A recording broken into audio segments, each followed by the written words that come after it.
Hello students, আজকে আমরা মূলার ধারণার যে পার্ট 2 সেটা করব। এখান থেকে আমরা আগের দিন যে যে জিনিসগুলো শিখেছিলাম সেটা একটু মানে আমরা যদি মনে করে দেখি তাহলে আগের দিন মোল কি শিখেছিলাম, মোলার যে ভর সেটা শিখেছিলাম, মোলার আয়তন, আরেকটা হচ্ছে গ্রাম পরমাণু এবং গ্রাম অণুর সংখ্যা শিখেছিলাম। এবার এ সংক্রান্ত যে গাণিতিক সমস্যাগুলো সেগুলো আমরা আজকে প্র্যাকটিস করব। এখান থেকে আমি যে যে অঙ্কগুলো করাচ্ছি সেগুলো তোমরা ভালো করে বুঝে নাও, তাহলে তোমাদের যার যে বই রয়েছে, কারো সাতরা পাবলিকেশন, কারো ছায়া পাবলিকেশন, যার যা বই রয়েছে সেখান থেকে সেই চ্যাপ্টারের অঙ্কগুলো তোমরা প্র্যাকটিস করে নেবে, দেখবে তারপরে এই চ্যাপ্টার সম্পর্কে তোমাদের কোনো সমস্যা থাকবে না। প্রথম অঙ্ক, ধরো আমাদেরকে এমন অঙ্ক যদি দেওয়া হয় যে 1 গ্রাম CO2, 1 গ্রাম হাইড্রোজেন, 1 গ্রাম নাইট্রোজেন, 1 গ্রাম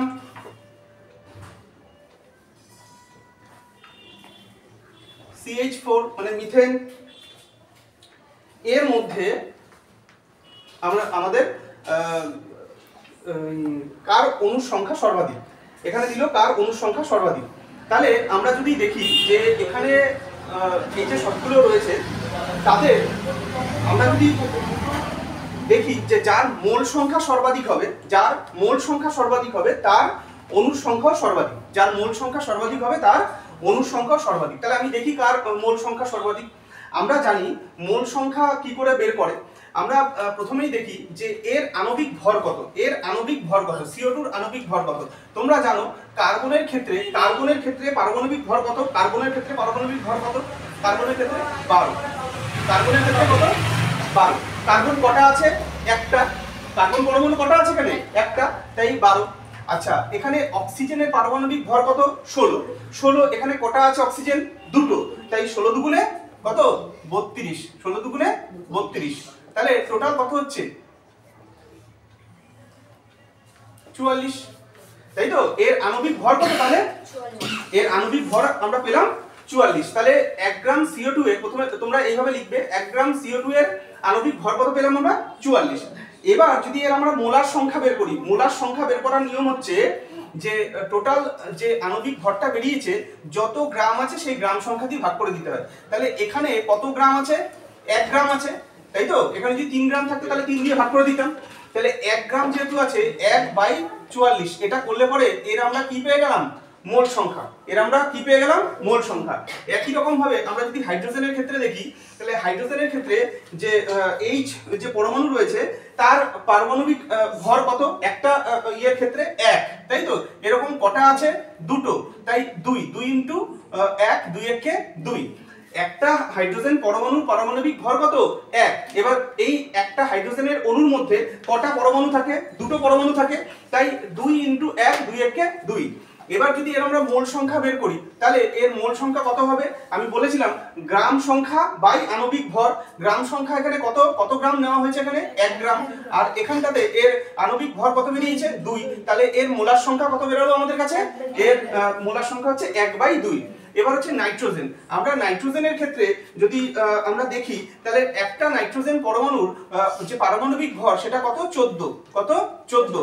এবার এটাকে একটা নাইট্রোজেন অণুর মধ্যে, যেহেতু আণবিক ভর বের করছি, একটা নাইট্রোজেন অণুর মধ্যে যেহেতু দুখানা নাইট্রোজেন পরমাণু থাকে, তাই কিন্তু আমরা একটা কাজ করতে পারি, একে 2 দিয়ে গুণ করে 14 দুগুণে 28 আমাদের কি বেরোলো? এটা কিন্তু এর আণবিক ভর বেরোলো। এটা পারমাণবিক ভর, মানে একটা পরমাণুর ভর হচ্ছে 14, তাকে 2 দিয়ে গুণ করলে 28 হয়। এই 28 হচ্ছে কি এর আণবিক ভর। এবার আণবিক ভরকে গ্রাম সংখ্যা দিয়ে ভাগ করো। এখানে গ্রাম সংখ্যা কত, মানে কত গ্রাম নেওয়া হচ্ছে? 1/28 এত। এবার যদি আমরা দেখি CH4, আচ্ছা কার্বনের ক্ষেত্রে আমরা কত বলেছিলাম? 12, তাই না? কার্বনের ক্ষেত্রে 12 বলেছিলাম না পারমাণবিক ভর। আর হাইড্রোজেনের ক্ষেত্রে আমরা কি দেখতে পেলাম? হাইড্রোজেনের ক্ষেত্রে পারমাণবিক ভর 1। এরকম কটা পরমাণু আছে? 4টে পরমাণু। তাহলে 4 × 1 কত হয়? 4 × 1 = 4। তাহলে কত হচ্ছে? 16, তাই না? তাহলে এটা এর যদি তুমি এবার মোলার সংখ্যা বের করো তাহলে গ্রাম সংখ্যা বাই হচ্ছে আণবিক ভর। তাহলে এখান থেকে আমরা দেখতে পেলাম প্রত্যেকটা মোলার সংখ্যা। এবার মনে রাখবে যার মোলার সংখ্যা সর্বাধিক হবে, যার মোলার সংখ্যা সর্বাধিক হবে বা মোল সংখ্যা সর্বাধিক হবে, তারই কিন্তু আমাদের যে কোশ্চেনটা দিয়েছে যে অনুর সংখ্যা সর্বাধিক, তারই অনুর সংখ্যা সর্বাধিক। এবার বলবে স্যার এটা তো ভগ্নাংশে আছে, আমরা কি করে বুঝবো? ভগ্নাংশের ক্ষেত্রে যদি মানে লব সমান হয়, 1 1 1 1 লবগুলো সমান, তাহলে হরের ক্ষেত্রে যেটা সবথেকে ছোট হয় সেটা সেই ভগ্নাংশটাই সবথেকে বড় হয়। এখানে দেখো 44 2 28 16 এর মধ্যে বড় কে? মানে এখান থেকে সবথেকে ছোট কে? 2। তাহলে 2 যদি ছোট হয় তাহলে এই ভগ্নাংশটাই সবথেকে বড়। তার মানে এই যে 1 গ্রাম হাইড্রোজেনের মধ্যে অণুর সংখ্যা সর্বাধিক হবে। তাহলে উত্তর আমাদের কি হবে? যে 1 গ্রাম CO2, 1 গ্রাম হাইড্রোজেন, 1 গ্রাম নাইট্রোজেন আর 1 গ্রাম CH4 এর মধ্যে আমাদের সবথেকে অণুর সংখ্যা সর্বাধিক কোথায় আমরা পেলাম? 1 গ্রাম হাইড্রোজেনের মধ্যে। ক্লিয়ার সবার কাছে? এই ধরনের অঙ্ক ক্লিয়ার?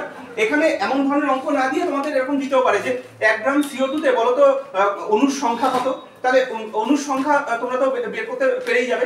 যে যদি দেখো যে যার ক্ষেত্রে যদি এরকম অঙ্ক দেয় যে এতগুলো তোমাকে দিয়ে দিল, দিয়ে বললো যে কার মধ্যে অণুর সংখ্যা সর্বাধিক, তাহলে মোল সংখ্যা যেখানে সর্বাধিক হবে অণুর সংখ্যা সেখানে কি হবে? সর্বাধিক হবে। ঠিক আছে, এবার নেক্সট টাইপের অঙ্ক। এটা হচ্ছে একটা টাইপ 1 করালাম। এবার টাইপ 2। আমি যে যে ধরনের অঙ্কগুলো করাচ্ছি সেগুলো করার পরে তোমরা টেক্সট বইয়ের অঙ্কগুলোকে প্র্যাকটিস করবে। আমার মনে হচ্ছে এই পার্ট 1 এবং পার্ট 2 এই দুটো ভিডিও দেখার পরে এবং এই অঙ্কগুলো প্র্যাকটিস করার পরে মূলার ধারণা সম্পর্কে কারো কোনো প্রবলেম থাকবে না। ঠিক আছে, নেক্সট। এবার 2 নম্বর প্রবলেম। 2 নম্বর প্রবলেমে কি বলছে? 2 মোল NH3 এর ভর কত?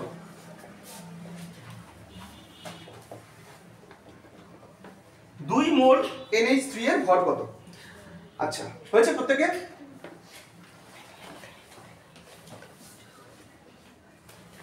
আচ্ছা, প্রথমে আমাদেরকে 2 মোল বলেছে। আমরা 1 মোল দেখি। 1 মোল NH3 এর মোলার ভর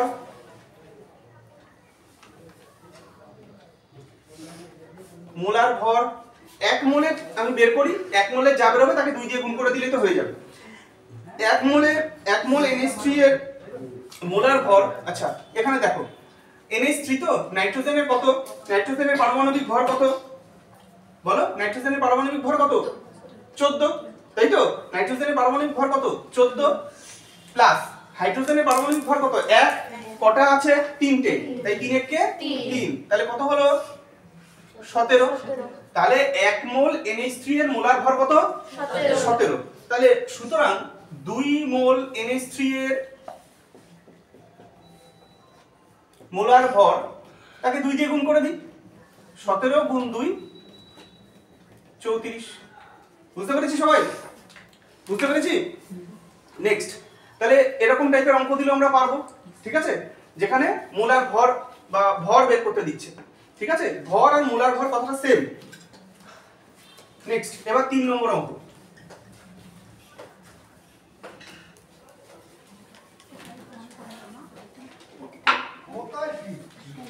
3 নম্বর অঙ্কের ক্ষেত্রে 1 মোল, কোশ্চেনটা দেখো, 1 মোল হাইড্রোজেন পরমাণু বলতে কি বোঝো? হাইড্রোজেন পরমাণু বলতে কি বোঝো? হাইড্রোজেন পরমাণু বলতে কি বোঝো?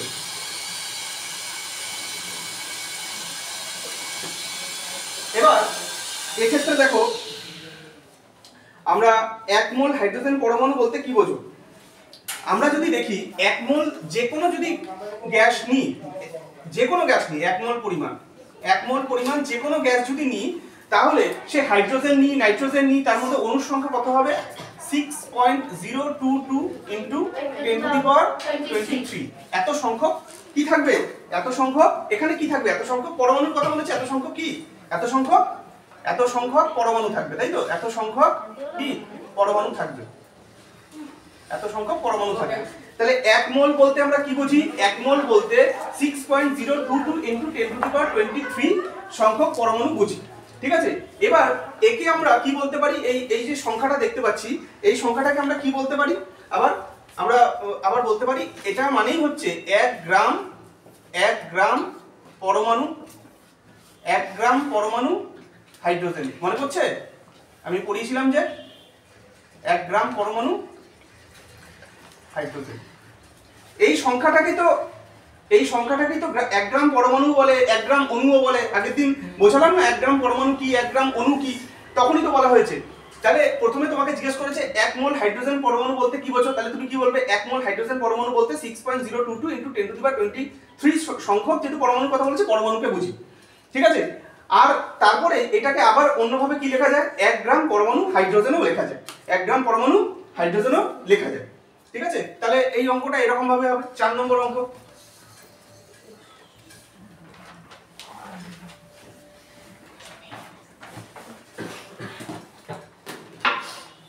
চার নম্বর অঙ্ক লেখো, এসটিপিতে 44.8 লিটার O2 গ্যাসের মোল সংখ্যা কত? মোল সংখ্যা কত? এসটিপিতে 44.8 লিটার O2 গ্যাসের মোল সংখ্যা কত?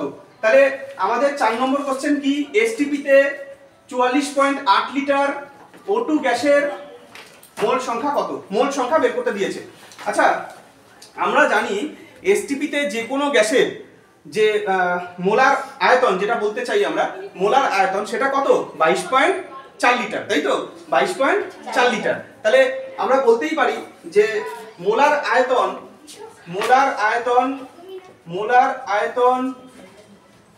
22.4 লিটার, তাই না? এই যে যার কথা বলছে এখানে অক্সিজেনের মোলার আয়তন কত? এসটিপিতে মোলার আয়তন কত? 22.4 লিটার, 22.4 লিটার। তার মানে যদি আমি 1 মোল পরিমাণ O2 গ্যাস নিই, তার আয়তন কত হবে? 22.4 লিটার, 22.4 লিটার। বুঝতে পেরেছো? তাহলে আমরা জানি যে কোনো গ্যাসের যে মোলার আয়তন এসটিপিতে কত? এসটিপিতে মোলার আয়তন হচ্ছে কত? 22.4 লিটার। তাহলে 1 মোল O2 মানে O2 গ্যাসেরও নিশ্চয়ই আয়তন কত হবে? 22.4 লিটার। এবার এই 22.4 লিটার যদি এর আয়তন হয়, তাহলে মোল সংখ্যা বের করব কি করে? তাহলে মোল সংখ্যা বের করার নিয়ম হচ্ছে, তোমাকে যতটা পরিমাণ গ্যাসের কথা বলেছে, অক্সিজেনের কথা বলেছে, সেটা উপরে লেখো 44.8, আর এর যে এসটিপিতে আয়তন সেটা কত? 22.4। এটা যদি কাটাকাটি করো তাহলে কত হচ্ছে? এটা কাটাকাটি করলে 2 হচ্ছে, তাই না? 2 হচ্ছে। তাহলে এর যে মোল সংখ্যা সেটা কত? 2। বুঝতে পারলে? এর যে যত পরিমাণ আয়তন তোমাকে বলেছে আর এর যে এসটিপিতে আয়তন সেটা দিয়ে ভাগ করে দিলে মোল সংখ্যা আমরা পেয়ে গেলাম। আশা করি এই 4 ধরনের অঙ্ক সবাই বুঝতে পেরেছো। এই 4 ধরনের অঙ্ক প্র্যাকটিস করার পর নিজেদের টেক্সট বইয়ের যে অঙ্কগুলো সেগুলো ভালো করে দেখে নাও। আগে প্রত্যেকেই আমি বারবার করে বলবো, এই পার্টটা দেখার আগে পার্ট 1টা দেখে নিও, তাহলে এই চ্যাপ্টারটা সম্পর্কে যে থিওরি পার্টটা রয়েছে সেটা ক্লিয়ার হয়ে যাবে। তারপরে এর গাণিতিক সমস্যাগুলো সমাধান করলে পরে তাহলে কিন্তু তোমাদের এই সমস্যাগুলো আর থাকবে না। আচ্ছা, এছাড়াও আমি এর থেকে আরো তোমাদেরকে 4টে বাড়ির কাজ দিয়ে দিচ্ছি, যেটা তোমরা একটু প্র্যাকটিস করবে। এই অঙ্কগুলো তোমরা প্র্যাকটিস করলে পরে আমার মনে হয় সব ধরনের অঙ্কই প্র্যাকটিস করা হয়ে যাবে এই 4 ধরনের অঙ্ক করার পর। প্রত্যেকে নোট ডাউন করে নাও। এসটিপিতে 22.4 লিটার CO2 গ্যাসের অণুর সংখ্যা নির্ণয় করো। এটা 1 নম্বর কোশ্চেন। 2 নম্বর কোশ্চেন, 49 গ্রাম H2SO4 অ্যাসিডে মোট পরমাণুর সংখ্যা কত? আর 3 নম্বর হচ্ছে 24 গ্রাম He মানে হিলিয়ামের কত মোল এবং কত গ্রাম পরমাণু। তাহলে 24 গ্রাম He কত মোল ও কত গ্রাম পরমাণু। তাহলে এই 3টে অঙ্ক তোমরা বাড়ি থেকে প্র্যাকটিস করে নিয়ে আসবে ক্লাসে। আর যারা অনলাইনে দেখছো তারা এটাকে করে ক্যালকুলেশন করে উত্তর কত হচ্ছে আমাকে কমেন্ট করে জানিও। আজকের মতন এই ভিডিওটা এখানেই শেষ করলাম। নেক্সট দিন অন্য একটা চ্যাপ্টার নিয়ে আমি এখানেই আবার দেখা হবে।